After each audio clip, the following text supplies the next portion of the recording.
আচলতে ফাগুন বুলি ক'লে মোৰ ল'ৰালিলে মনত পৰে। ল'ৰালি মানে আমি মই যেতিয়া সৰু আছিলোঁ তেতিয়া আমি এখন ডাঙৰ পথাৰৰ কাষত আমাৰ ঘৰ আছিলে আৰু মুক্ত আকাশত যেতিয়া ৰছীডাল টানি চিলাখন এৰি দিওঁ কাৰ চিলা কিমান ওপৰলৈ যায় তাৰ এটা অঘোষিত প্ৰতিযোগিতা আমাৰ সেই ল'ৰালি কালত চলিছিল আৰু সেই সময়টোৱে আচলতে মোক এতিয়া খুব আমনি কৰে।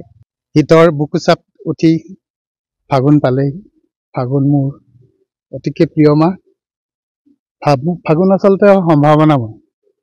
ফাগুনৰ পিছতে গছলতিকাত সেউজীয়া আৱৰণে ঢাকি ধৰিব, চাৰিওফালে এটা সুন্দৰ পৰিৱেশৰ সৃষ্টি হ'ব।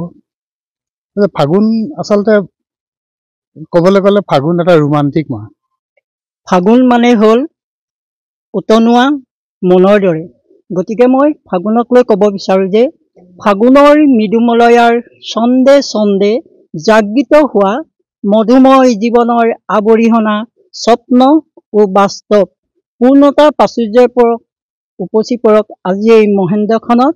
তাৰ বাবে মই সকলোলৈ যাচিছোঁ একাজলি মাংগলিক উৰুলি।